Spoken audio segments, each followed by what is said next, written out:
All right, guys. So I believe we're live and kicking. I just wanted to take the second to remind you that your test is due by the end of the evening today. That would be test 3, which is over the Bill of Rights and each of those amendments, both in lecture as discussed and then as well as what you could find, of course, online. I'm trying to give us the screen here today. I just want to make sure that we kind of take ourselves through the end of class, the last couple of weeks that we have to do, and make sure that everybody's on the same page. Now, normally I just upload this class lecture for my EAC class, which is a Tuesday and Thursday class, because we're on the same page, we're talking the same things.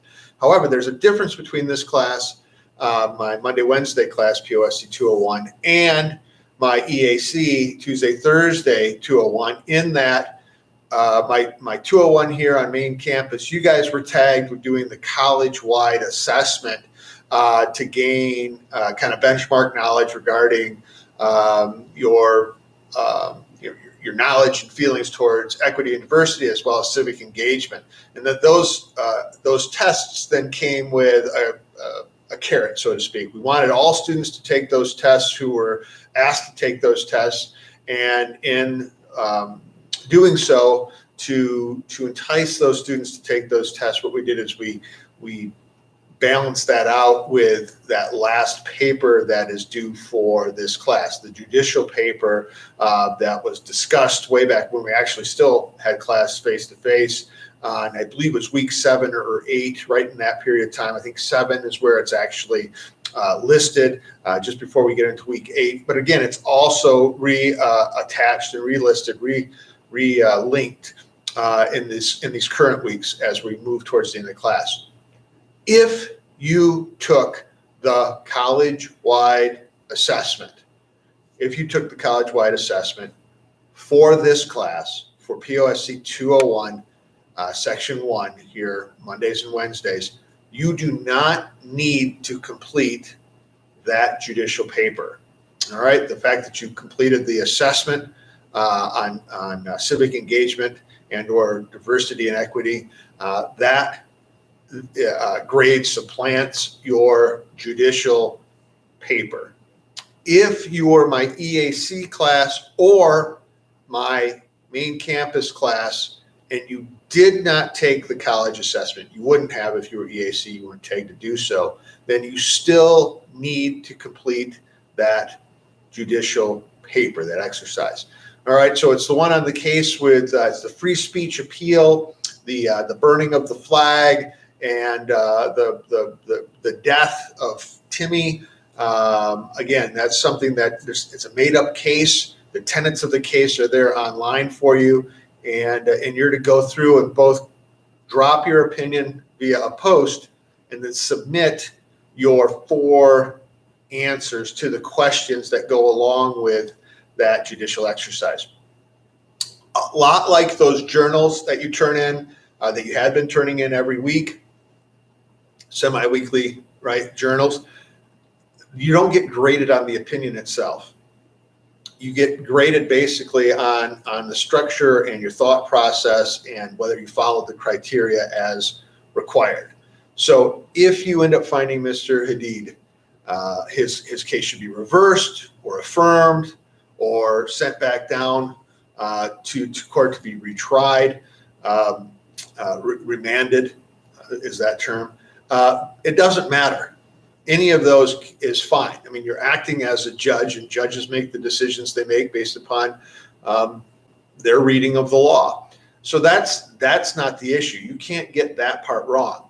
Those questions about judicial activism, judicial restraint, stare decisis, right? Your ideology playing a role in how you approach the case. That's what you're answering.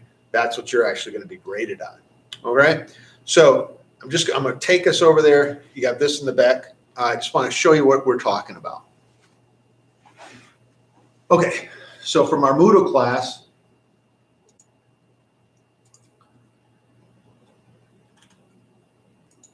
so this is the 201 class. From our Moodle class here, right? Back down in week 7 or 8, 7, looks like it was 7, here's where the paper assignment is. And it says it's not due until nearly the end of the course. And that's correct. If we keep sliding all the way back down towards near the end of the course, all right, here's where you wanted to make sure you complete test 3, right? Today is the 30th. You're going to get through test 3, right? There's another lecture on the 14th Amendment.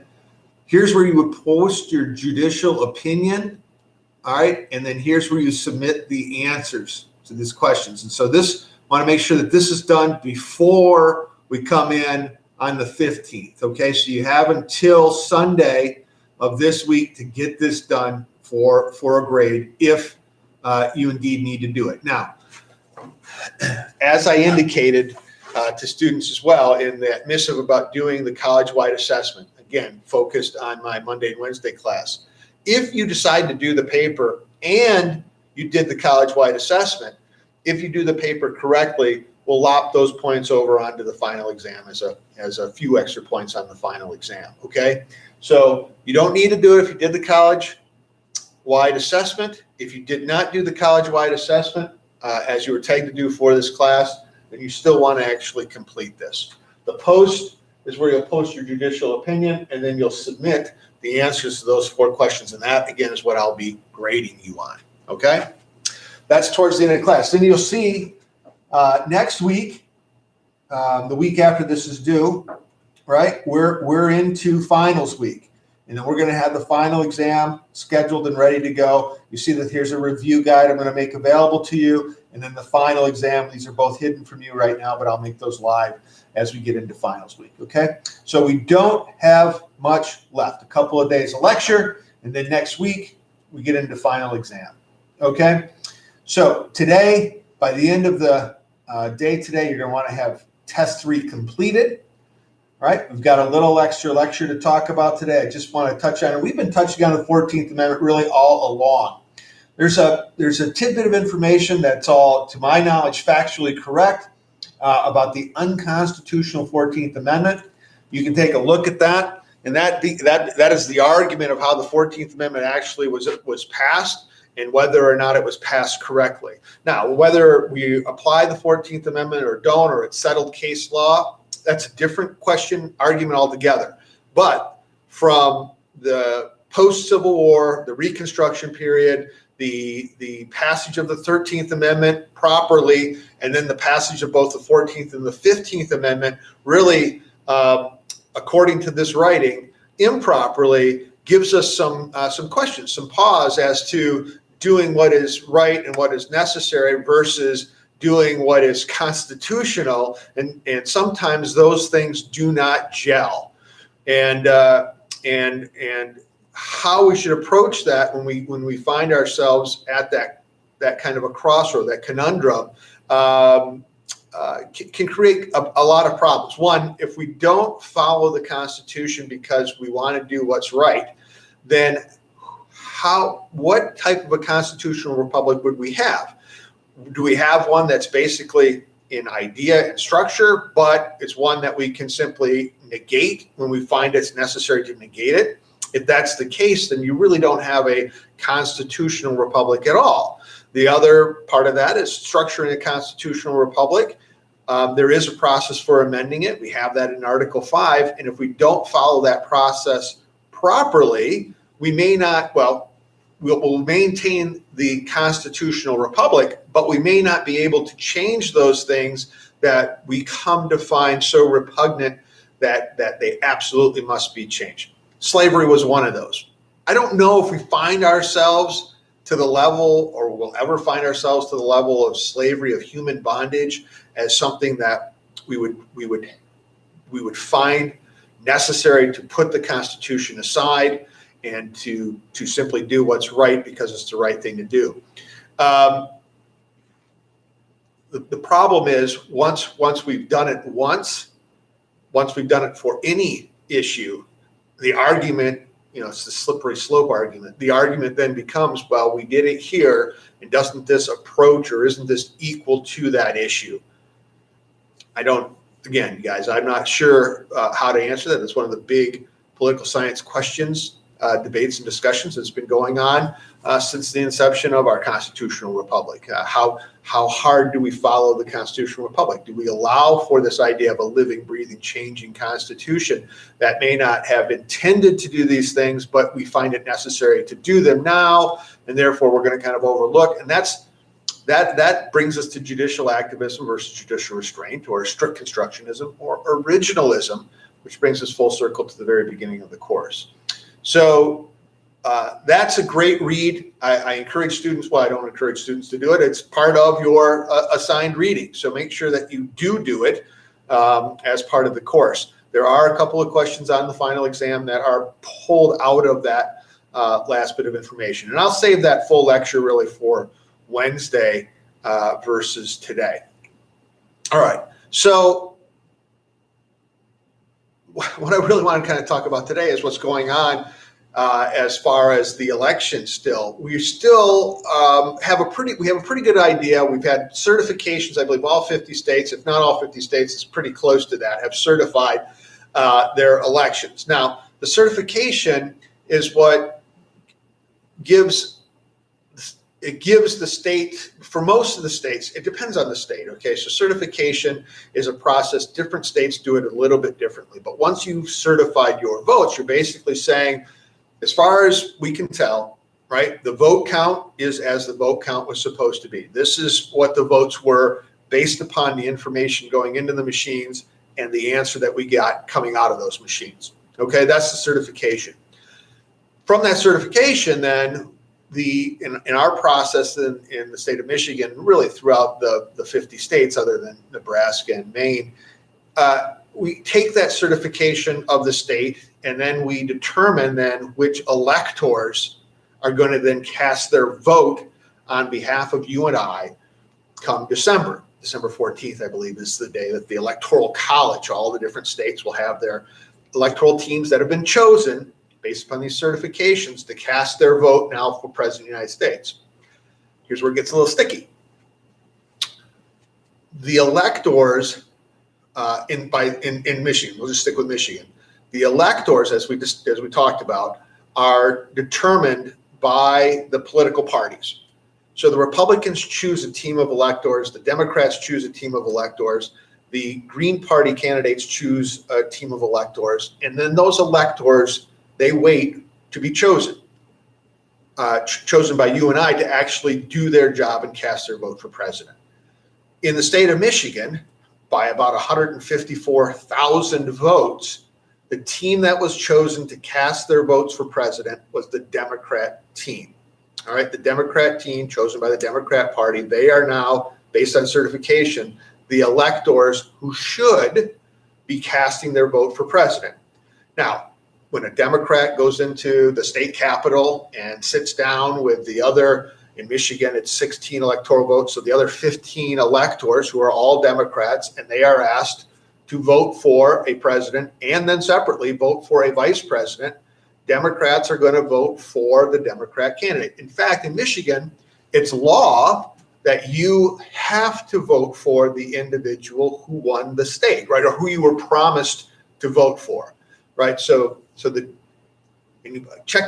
to check on that law itself, because those are two different things, right? So any elector chosen by state law in Michigan, if it reads this way, has to vote for who won the state. If the electors were the Democrat electors, right, chosen by the Democrat Party to cast their vote for the Democrat candidate, and they vote for somebody else, they've gone rogue and they've broken their promise, right? They're a maverick or a faithless elector. And that what happens by Michigan state law, if again that's the foundation, is that vote gets erased, and everybody else's vote, the other 15 members, their vote increases a portion, the 1 and 1/15th, so that when they vote, it actually equals 16 votes again. And if 2 go maverick, right, or 3, then you continue to add proportionately for those votes that had been removed. So you're always keeping 16. Now, what happens if all the members choose not to vote? Well, that's a good question. But generally speaking, that law is really tied to the idea that there may be from time to time a maverick or a faithless elector, and that their vote for somebody else will be washed out. Now, via the U.S. Constitution, right? If you go to our U.S. Constitution, Article 2, right? Article 2, Section 1 talks about the election of the president. In fact, let me grab my Constitution here.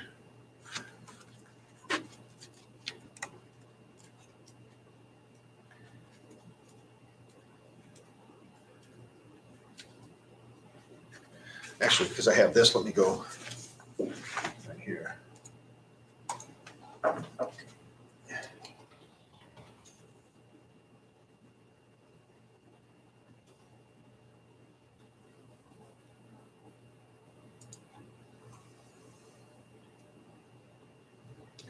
Right, so Article 2, I guess, so it's Article 2, Section 1, Clause 2. Okay, it didn't work out exactly. There we go. So Article 2, Section 1, Clause 2 says, each state shall appoint in a manner as the legislature thereof may direct. The legislature, nobody else but the legislature. A number of electors equal to the whole number of senators and representatives to which that state may be entitled in the Congress. So 2 U.S. senators, 14 House members, 16 electors. But no senator or representative, right, federal senator or representative, or person holding an office of trust or profit in the United States shall be appointed elector. Okay, so each state shall appoint in such a manner as the legislature thereof may direct. All right. So what that ultimately says is that the legislature, via the U.S. Constitution, the legislature and only the legislature determines the appointment of the electors. Only the state legislature, not the governor, not the judges, not the county commissions, not even the voters. But the legislature makes that determination. So the question ultimately is, do the legislators believe in the certified vote tallies of their states? Do they believe that Joe Biden beat Donald Trump in the state of Michigan by 154,000 votes? Do they believe that to be true? What happens if they don't believe that to be true? How do the legislators of a state react when there's not certainty of the outcome of the election as to whose electors shall be tagged with going and casting their vote in December when the electors come together and cast 2 votes? That's a great question. Part of the strategy, if you will, and it's not a strategy per se that is nefarious, but a strategy as in if there was something that was really going on that does not comport with the outcome of the election and the true intention of the citizens of each of these states, then the legislature may find themselves determining that the election has to have different electors appointed than who actually, quote unquote, the team that actually won the state. And that then is where the Sidney Powells and the Lynn Woods and the Rudy Giuliani, all of these lawyers are in the process of proving.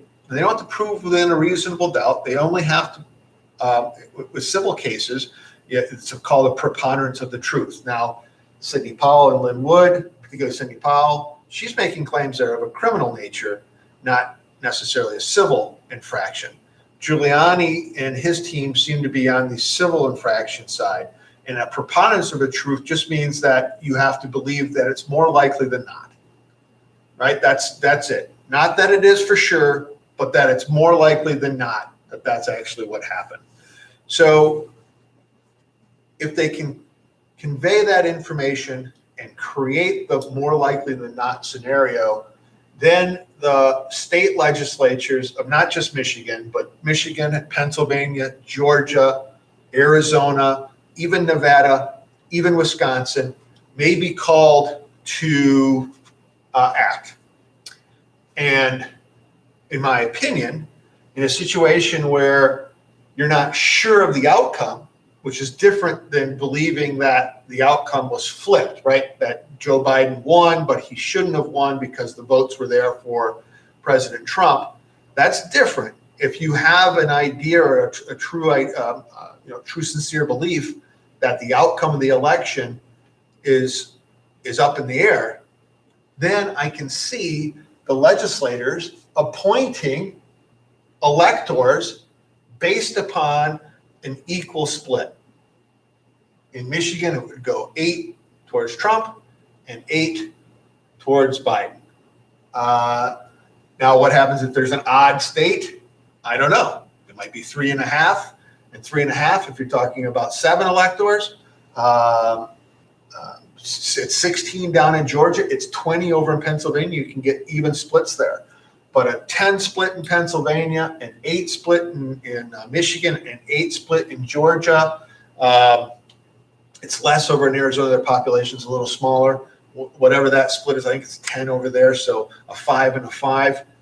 That is a possibility. And if that happens, and then these electors cast their votes, as they're to do for president, and they cast them based upon a split, when you tally those votes up in those questioned states where it's so close and there's anomalies, I believe if you take a look at the math, that number of 270, that number then favors, that number favors Donald Trump. Now, the other thing that might happen is that the state legislatures vacate the electors.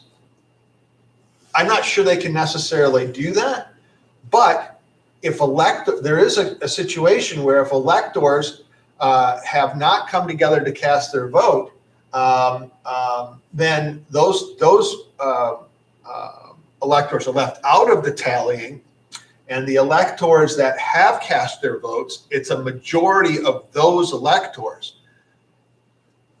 It's a majority of those electors. So if the electors shall meet in their respective states and vote by ballot for 2 persons, of whom one at least shall not be an inhabitant of the same state with themselves. Okay, so vice president and president cannot both be of the same state, and they shall make a list of all persons voted for. And of the number of votes for each, which list they shall sign and certify and transmit sealed to the seat of the government of the United States. Okay, so they'll cast their votes for 2 persons, 1 vote each, 1 for president, 1 for vice president, right? One of those members cannot be from their state, right? Which is another way of saying that the president and vice president cannot be from the same state.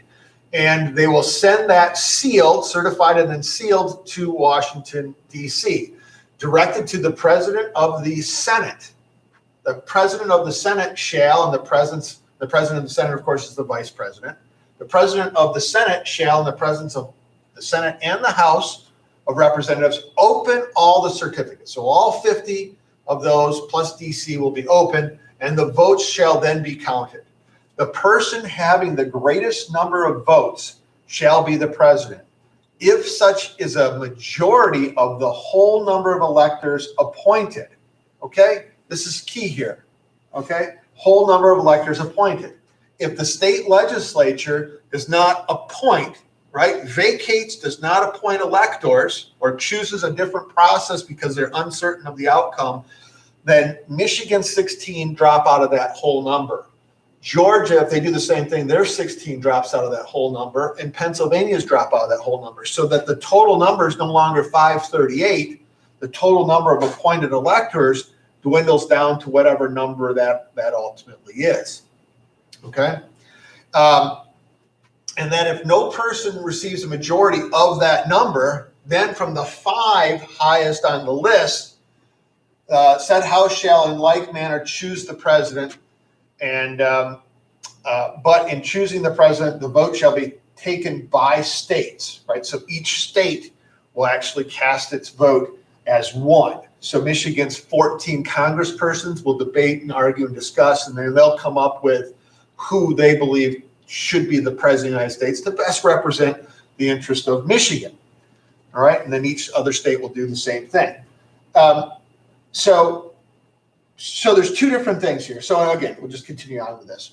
The states and a majority of the states shall be necessary to a choice. Okay, so of the 50 states, then you've got to get that 26th state to agree. That would be the majority of states to agree to who the president of the United States would be. In every case, after the choice of president, the person having the greatest number of votes of the electors shall be the vice president. All right, so whatever the greatest number of votes for vice president, that individual becomes vice president. But if there should remain two or more who have equal votes, the Senate shall choose from them by ballot the vice president.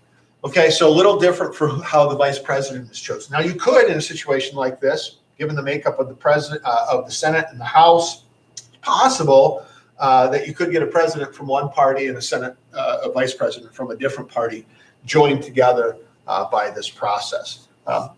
It's possible. Not very plausible, but it's possible. All right. So if we take our U.S. Constitution, now important to realize the U.S. Constitution, it's the supreme law of the land, back to the supremacy clause, and something specifically enumerated in the Constitution, not divined by our judicial leaders in interpretation, judicial review of the Constitution, but actually enumerated, written, and not, again, implied. We have to add weight to this in the context of the supremacy clause, because this is what was signed, right? No fine print or twisted, right, construed interpretation. This is the Constitution, that it is the legislature and the legislature themselves, the state legislature, that determines this process for electors. And because of the supremacy clause, this supersedes, right? It outweighs all other constitutions and laws. So the state of Michigan's laws regarding our electors, or what happens with a faithless elector, or our constitutional process and our partaking in the Electoral College, those are set aside. Whatever our specific rules are to the state are set aside, and this takes precedent. Right? Now, this is really a question for the U.S. Supreme Court, right? The U.S. Supreme Court will ultimately, because it'll be challenged if your state legislatures deviate from their state constitutions and their state laws to come up with a new process for choosing electors after the election, right? But it's based on the election. This is all tied to the election. So this idea that it's after the election and now you can't change it, that's farcical.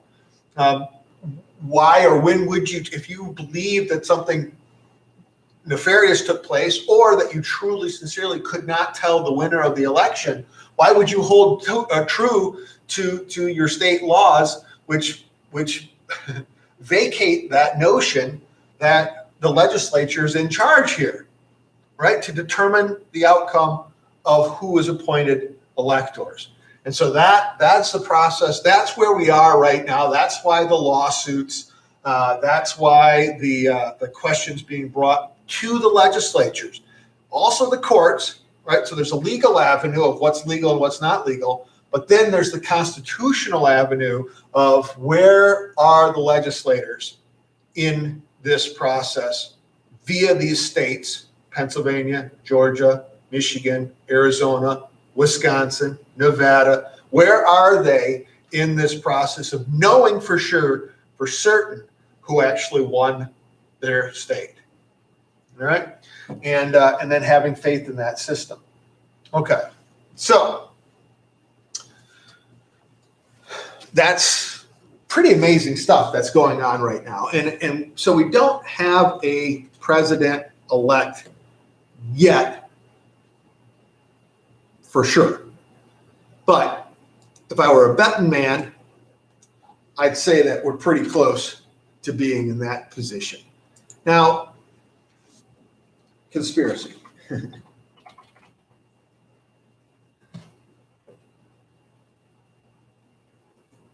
So a conspiracy is a secret plan by a group to do something unlawful and harmful. All right, so the definition of a conspiracy is a secret plan by a group to do something unlawful or harmful.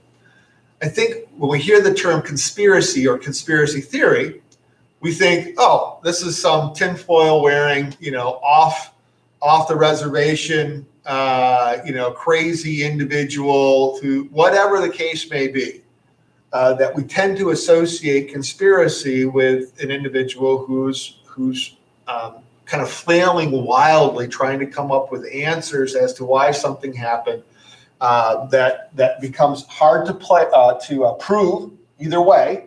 Right? It's a secret plan by a group to do something unlawful or harmful. So to prove conspiracy is not easy to do because, one, it's meant to be secret, right? And two, it's meant to be unlawful. So you don't want to be found out, right? And then when somebody does try to find something out, you can imagine or bet that those individuals are going to work to undermine the individual who is pointing out a conspiracy.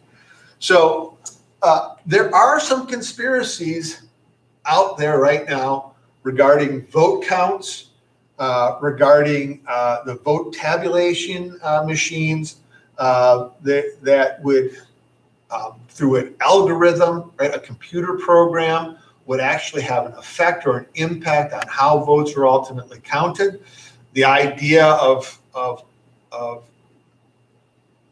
having some projection as to which candidate was going to win, and then changing the process, right, to ensure the other candidate won or a different candidate won.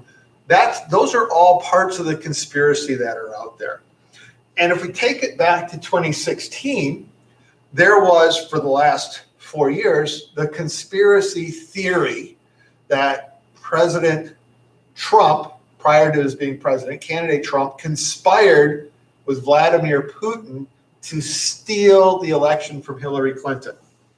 And it was kind of an interesting, not in the, interesting in the proverbial sense that as we look back on that conspiracy now, hindsight's usually 20/20, but as we can fill in some of the blanks now from the past,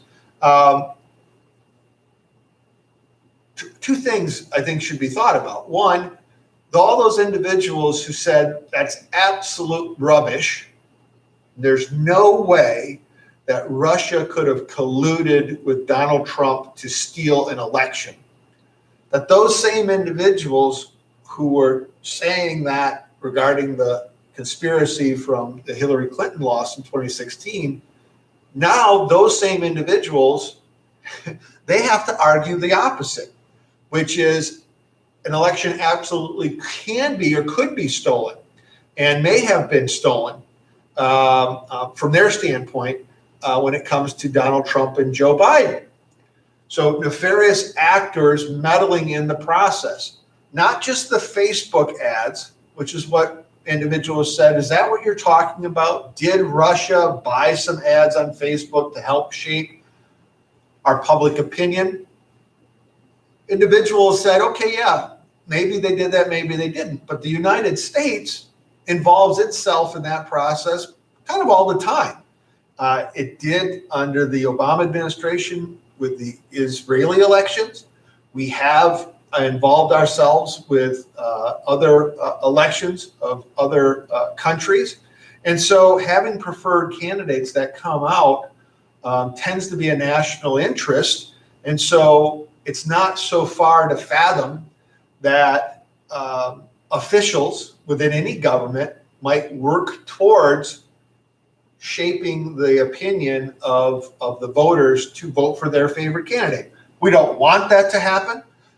We don't want individuals to meddle or involve themselves in our campaigns or our elections, but we recognize that it does. And if we were talking about the Facebook ads and the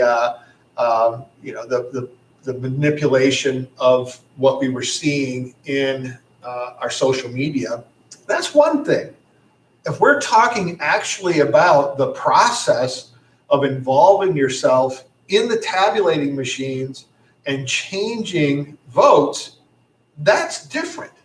And again, looking back now, we never got, I guess, a clear picture from either the Clinton campaign, the DNC, or really even the CIA, FBI, in terms of what collusion were they actually talking about in terms of stealing an election. I mean, stealing an election by trying to shape individuals' opinions, okay, that's kind of a stretch, but I understand the argument. All right, if I'm only seeing bad things about this candidate, and then the social media filters are wiping the good things out or keeping those good things from being seen by the mass public, okay, that kind of manipulation, I think you might argue, is maybe tantamount to attempting to steal or having the intention to steal, maybe. Okay, maybe. But if you're talking about an election where this candidate's ahead, right, and then through toggling some switches here and some switches there, and now all of a sudden this candidate's ahead, right? Not through votes, but through having access to the election machines. Now that is clearly stealing an election, right? This is the election. Now this individual's ahead. That's stealing the election.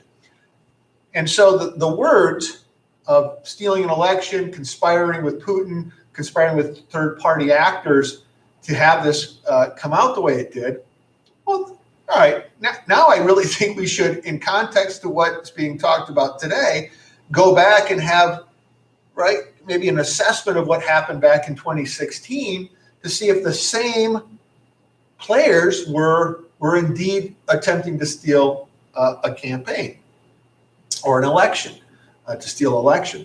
Right? So it's just the gravitas of the claims. And now, of course, the shoe is on the other foot. Those individuals who were supporters of Donald Trump, who were saying, oh, come on, pish posh, what are you talking about?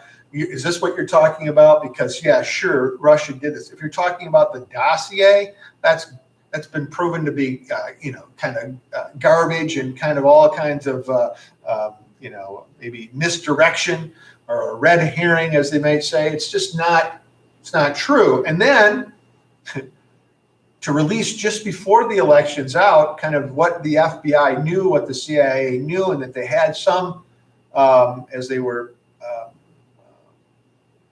surveilling the Trump campaign and early on in the Trump administration, trying to maybe see if there was a connection with this type of use of outside actors and algorithms to actually change a campaign. Maybe they were trying to see actually if that's what was going on, and that came up short. But to find that information out now that they knew all along that information didn't comport, or maybe it did, right? But regardless, to find that out now, it really makes it even more difficult for those individuals who accepted Donald Trump's victory over Hillary Clinton as a legitimate victory to now be talking about the ease and the potential, ease may not be the right word, but the potential for outside actors to meddle in U.S. elections to the degree that they could truly upset a presidential election. That's a hard pill to swallow for those individuals who, again, spent the last 4 years downplaying the possibility, arguing that it never happened, including Donald Trump himself, to now being on the flip side of that and saying, well, this is exactly what happened. This is exactly how we ended up losing this election.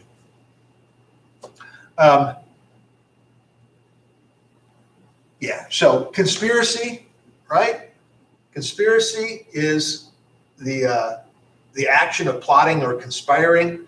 It's a secret plan by a group to do something unlawful or harmful.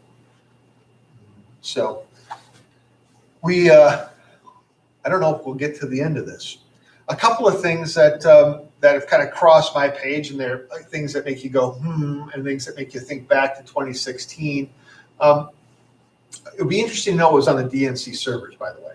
We never really had, supposedly, Julian Assange and WikiLeaks and through the assistance of Russian hackers, supposedly the Democratic National Committee's servers were hacked and there was information that's really never come to light.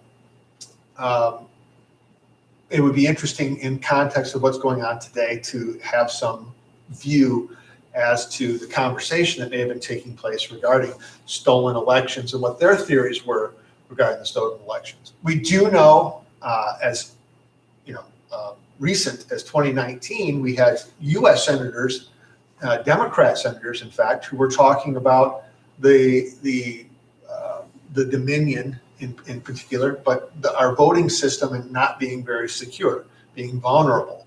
Those individuals are on record. They're not being very loud now, but they're on record as saying that they had grave concerns. Remember in Iowa, right? It was those tabulation machines. I don't know which tabulation machines were being used, but remember they couldn't determine whether Bernie Sanders or Joe Biden ended up winning, right? So when we think about glitches in the system, there's an argument. I think this was a Cindy Powell argument that Bernie Sanders actually won the nomination or was on his way to winning the nomination, and that it was stolen from him to put Joe Biden in that position, and that there's evidence to the fact. That's interesting to me too, as we think about the primary process and how Joe Biden ultimately became the candidate, given that, or even how Hillary Clinton became the candidate leading up to the 2016 elections. Some of the statements that were made leading up to this election, right, from the Hillary campaign telling the Biden campaign, do not concede under any circumstances. A lot of questions of Donald Trump about his leaving office if the election ultimately comes out to favor Joe Biden. This is kind of interesting questions to pose to individuals.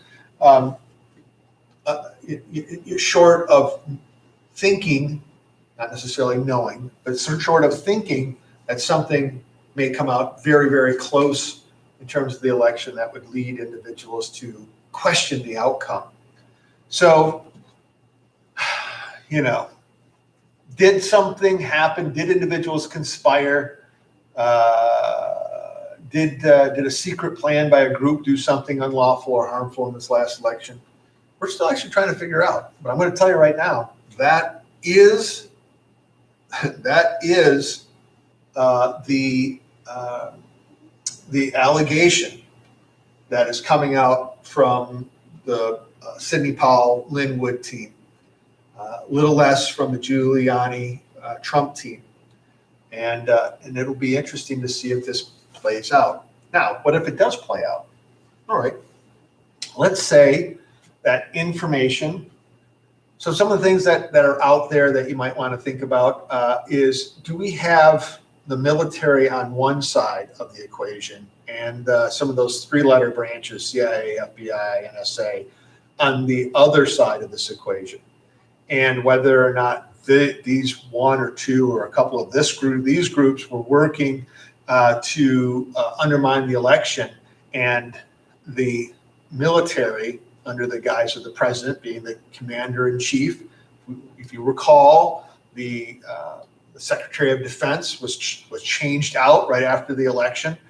There's a new Secretary of Defense. He comes from basically terrorism counterintelligence, and this individual is now at the top of the military, and some other individuals have been moved in and moved out in that branch area of government, and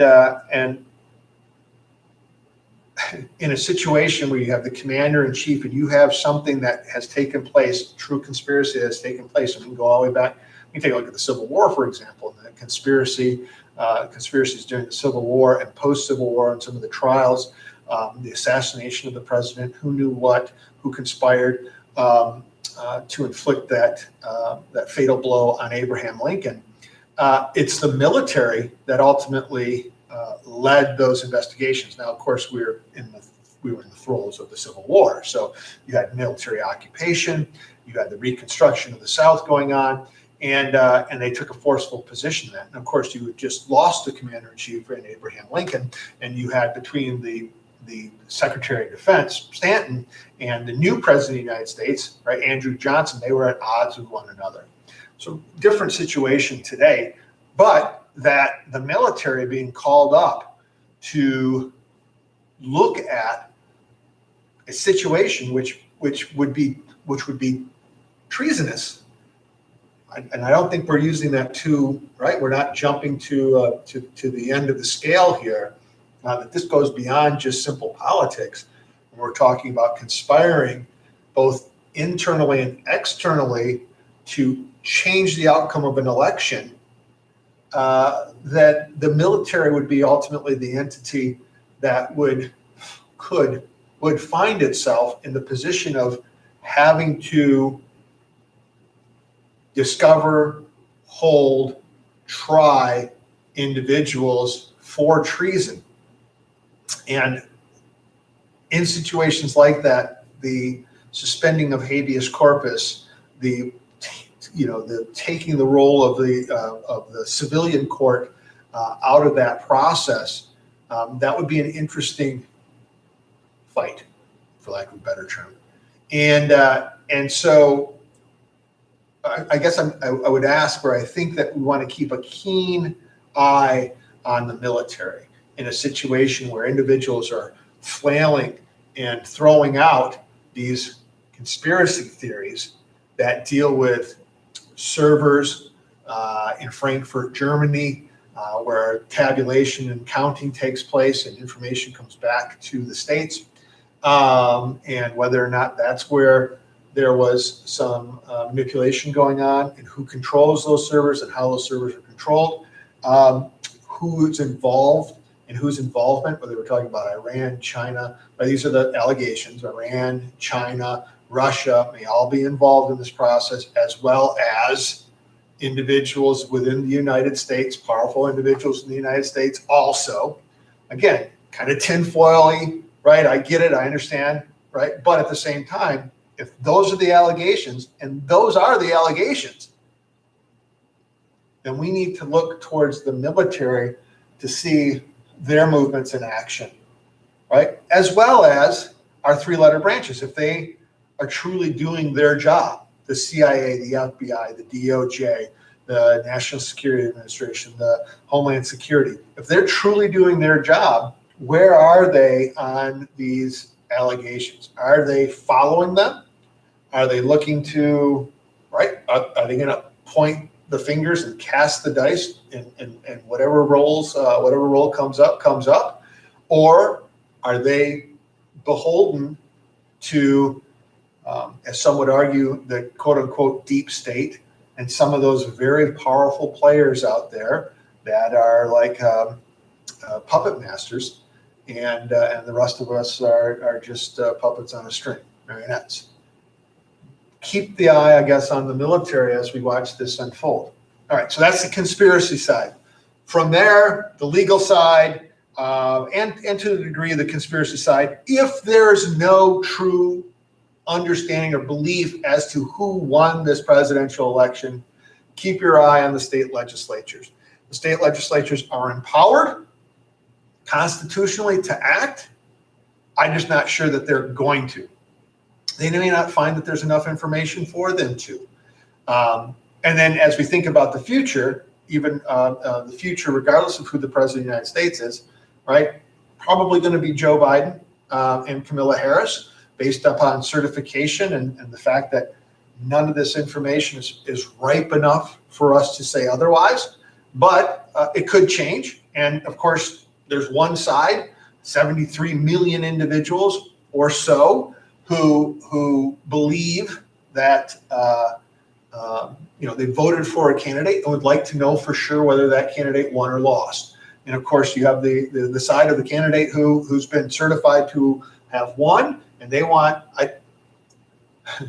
kind of like 2016, they're going to probably make the argument that it's balderdash, it's folly, these ideas of conspiracy. You're just attempting to grasp at straws where straws don't even exist. We'll see. It certainly is an interesting, again, to use that term, I can't think of another term to use. An interesting time to be in politics and to watch this process play out. I will also say, though, it's an incredibly fragile time. What happens if the Sidney Powells, the Lynn Woods, who are alleging these really multifaceted conspiracies of electioneering and stealing from nefarious actors, what happens if that comes out to be true? What happens if it's shown that China involved itself in the outcome of this election? What happens if we find out that somebody within the Democratic Party or not, or even the Republican Party, whatever, that somebody that they knew and or were complicit in their knowledge that this was going on? What happens? What happens to the fabric of society where we've seen through the unfortunate death of George Floyd and that eruption that took place throughout the United States, mostly in major cities, of looting and burning, and in the case of Wisconsin, death, shots fired, individuals killed protecting their property, feeling threatened. Should they have been armed and protecting? Those are questions. That was the death of George Floyd, and probably the building up of multiple years of the feeling of oppression, or at least the argument of oppression, that led to this kind of explosive aftermath from that situation.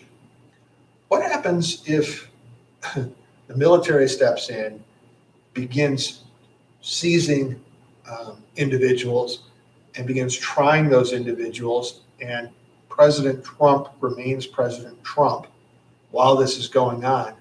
What happens, between these two camps that seem to be established in themselves? That's, in terms of being fragile, that's really disconcerting.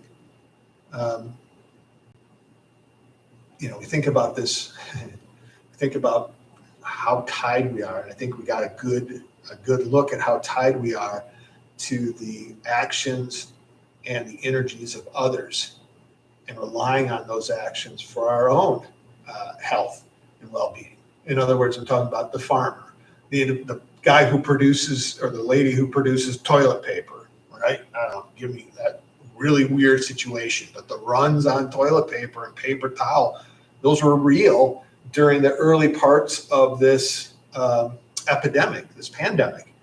And but also some pretty bare shelves. If you went into the supermarket, the stores, as this was beginning to break out, it was tough to find canned soups, canned products in general. Individuals were stocking up. Some would say hoarding. I don't say hoarding. They were stocking up for the unknown. What kind of disruption would the veil being pulled back on a situation like this cause to our system? And how would you survive? How would I survive? How would we survive as a people? Would we? Are there enough levels in the process where the federal government has separated itself from the state government, and the state government has separated itself enough from the local government that would allow for the economy and our ability to, again, barter, trade, use our currency to purchase those products that we don't produce ourselves from others in this process of trade? Would we be able to survive? Or would it really tear the country apart at its seams? Is that the end goal? Right? unlawful or harmful of the meddling and the causing of disruption in our elections? I don't know. We're going to find out. I'm going to tell you the best scenario, right? It's not the one you wish for the truth and you hope for the truth, but the best scenario in all this is that we find out that our elections are 100% secure, that there was nothing going on that was falderall or a conspiracy or unlawful, in that or chicanery, and that we find out that this election was just a very close election between two candidates with two very different visions for the United States, and it just happened to break towards Joe Biden. I mean, there were some very, if you want to just take a look at this election and walk our way back, there were a lot of Republican leaders, right? Like the former governor of Michigan, Rick Snyder, who said, hey, I'm voting for Biden. There were others who lined up going into this election. Maybe Donald Trump wasn't as popular as those individuals who were supportive of him believe he was, right? You had defections from major players in the Republican Party. Now, some would say, oh, you're just never Trumpers, and you're just, yeah, but if those Republicans aren't voting for President Trump, maybe a lot of Republicans weren't voting for President Trump, no matter what they said at their face, as far as face value goes. The other thing to think about also is the mail-in voting, right? The high numbers of mail-in voters in the context of COVID-19 and the massive numbers of applications that were sent out, right? Which, again, we can question the motives there of sending out all these applications. We want people to vote by mail, but at the same time, wanting individuals to vote by mail and having people actually vote by mail, these were individuals who were legitimate voters, and we just spiked the numbers because it was so easy to vote, right? Which has always kind of been an argument from the left. Why do we make it so hard to vote, right? Voting should be easier, not harder. And then from the right, it's voting shouldn't be easier, it should be secured. That's the game plan. We want individuals, legal votes, again, we're hearing this play out right now. Having said that, the spikes in these cities may have come from a very concerted, legitimate, lawful acts of really the Democrat Party of getting inner city members to cast their votes against Donald Trump and for Joe Biden. And that's it. It's not illegal. It's not nefarious. It's working within the confines of the law to get your voters out. And that if that turns out to be the case, I think that would be the best case scenario in terms of the country not being torn apart at its seams, right? I think everybody, if you can point to and say, look, this is just what it was. It was legal voters using the laws, the absentee voting during this pandemic to cast their votes, and they voted for Joe Biden in the inner cities overwhelmingly in comparison to Donald Trump, who had the support outside these kind of weird tabulation of cities. And if that's the legitimacy of the election, then we save the republic, because it's honest and true. And then we turn ourselves towards the 2024 election or 2022 election and how we can ensure that at least these questions about having access through the internet to our websites, to our voting machines, I should say, not following up on removing individuals from the voter rolls who are dead or moved away or ineligible to vote, making sure that there's true observation going on where, for the love of God, as somebody had pointed out, casinos spend an awful lot of money. He's putting thousands of cameras in these casinos to make sure that they can watch individuals at all times. Why are we not doing that, right? And allow individuals to be observers, but to be observers from their seats at home versus having to travel to areas unknown to actually be an observer. Again, cameras, body cameras, whatever it takes to ensure that the outcome of the election is upfront and honest, and that there's no gray area for individuals to exploit as they talk about secret plans by groups to do something unlawful and harmful. So hopefully we're going to come to find this election was legit. Joe Biden is the legitimate winner, and we're going to address these things that are being pointed out now to ensure that they don't happen again ever in 2022, 2024, and beyond, so that there's not these questions about legitimacy that undermine the elections moving forward. All right. Okay, so to conclude, make sure that you're staying up, of course, on, you gotta get that test 3 done. Test 3 is over the Bill of Rights. And Wednesday, we're gonna hit the 14th Amendment, and then all we have left is the final exam. If you have any questions, don't hesitate to fire me an email. I'm getting a lot of questions, individuals getting a little bit concerned. How do I do this? Should I do that? This is normal, right? We're getting towards the end of the semester. Some individuals are starting to panic. Don't panic. Okay, there's a lot of emphasis on the final exam, but trust me, when you see the review guide, when you go back and you think about the class in total, you review the lecture notes, you review everything you've already done in this class, you're going to do fine on the final exam. Takes a little bit of studying, right? It should, but you've got all the pieces. You've already gathered all the pieces to put the puzzle of the final exam together, and you'll know what it looks like when you see these pieces. It'll be a snap for you. All right, so email me if you have any questions. Otherwise, guys, I'll see you in, 2 days.